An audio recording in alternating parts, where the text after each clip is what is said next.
So therefore a big climb down when the court was saying that 125 will be applicable, a change in law made possible something else. But what it was not reported was a judgment which came later to Rajendra Babu, who delivered that judgment. It was in Daniel Latifi, where he said something else. The court was saying that what is the period of the maintenance to be paid during Idda must be that maintenance which will take care of her entire life. So it is to be paid within that time. But then this law which came subsequently did not really whittle down anything of what we had already said. It has to be understood that what we said already in Shabanu was again reiterated through this law, and that's how it must be interpreted. Hardly anyone knew about this was the case of the law, and hardly anyone knew, the press did not report enough. So the people were still thinking, many of the Muslim women were still thinking that their entitlements were curtailed and that all that they could claim was to go to the Waqf. I'm sure many of you do not know that there is such a law which happened. There was similarly another thing about this triple talaq. When triple talaq was there which could put an end to things, there were pronouncements from progressive minded writers. Krishna was one, Khalid was another. These were persons who were making a different statement. They were saying now you can pronounce talaq, but then talaq cannot be pronounced to put an end to marriage. The first talaq, the second, the third one, before it comes, there must have been surely attempts at conciliation. Without a conciliation, if you are going for a talaq, it is just not valid. Therefore, in Shamim Mara, the Supreme Court said in 2003, not anyone took notice of such an important judgment, that they said any talaq which is pronounced without an attempt at reconciliation is invalid. So ultimately, they were trying to say that triple talaq is not valid if it is going to be merely an answer by a husband to a claim for something. Then I am pronouncing talaq. No, the talaq will not be valid. So now the good thing which came through what was now discussed before the Supreme Court was there was a big climb down. Actually, the Muslim Law Board was prepared to see how the air was. So they were trying to say, all right, now the wife will be entitled to enter in the daftar whether she would accept a talaq or not, a triple talaq or not. She'll be able to make it a condition for a marriage. So there was a big climb down anyway. But I'm saying sometimes some law don't, even when the way it is pronounced is not really brought out. There are certain laws, even as they exist, they are wholly inadequate. There is not enough noise made. That's a problem. I'll tell you about one instance.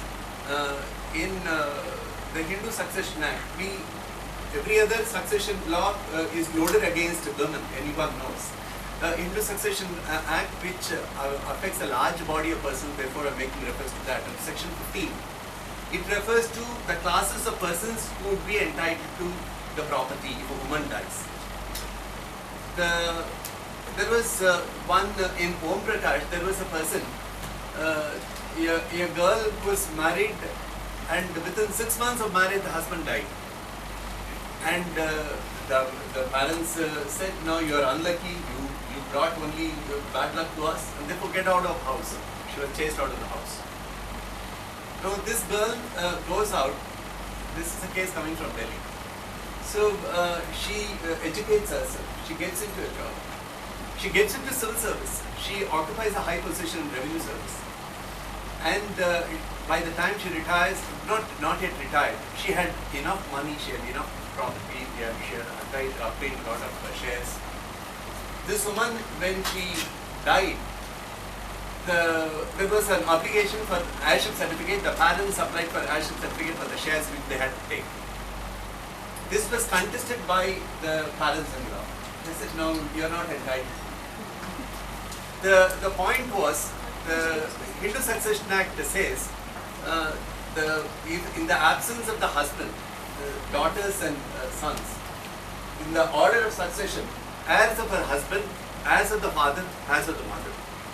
Heirs of the husband are the parents of the husband, not her own parents. So it happened that the persons who chased the girl out, they got the whole of the property. It should have been possible for the Supreme Court at the time when the matter went. Now you're not going to have this kind of a thing. No, make sure that the money is given properly.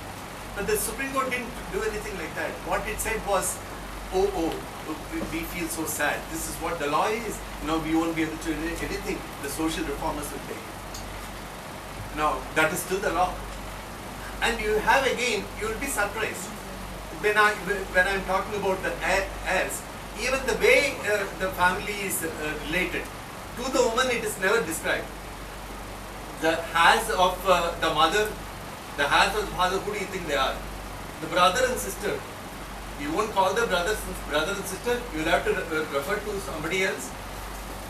So therefore, you don't give her a status. So therefore, the so-called honor of what we are talking about, the silence which we expect of sisters and brothers, and my wife or my elder sister to observe when a thing like this happens, that is the way you preserve a purity. You don't preserve purity anyway. We try to protect the impurity of another man who is a debaucherous guy. We need to expose them enough. And that is how the news reporting must be. It's just not, he was asking the question, why not put the name up immediately? It's protected somewhere because it is stated, your family, because it all comes from this, that a family's honor is going to be, that woman is gone, dead. If that name is there, or that person, if a person is there, what is going to happen? But the honor is for the family, for the whole members, and therefore it should be protected. That's how it happens. And therefore, till that change comes about, we'll be protecting all these things. But there's one thing which you must know. Are we talking about an India which has suddenly got libidinous? Suddenly all people they have got their prostrates enlarged and more sexual propensities happening? It's not like that. This is not something, a new phenomenon which has happened, which has now got them all going berserk. On the other hand, there are two things which happen. All these are, you must see, any sexual misconduct, any offense, is not necessarily an expression of libido. It is, if it happens in 2002 at the wake of an important event in Gujarat, it is not because all men there were sexually starved and they went about raping women. No. It is on the other hand an expression of an authority. A sexual offense is an expression of an authority. Why would, in fact, in the same year when Mathura case was happening, some of the cases are kind of known to everyone. I wouldn't need to explain what Mathura was about. A tribal girl who was raped at the police station.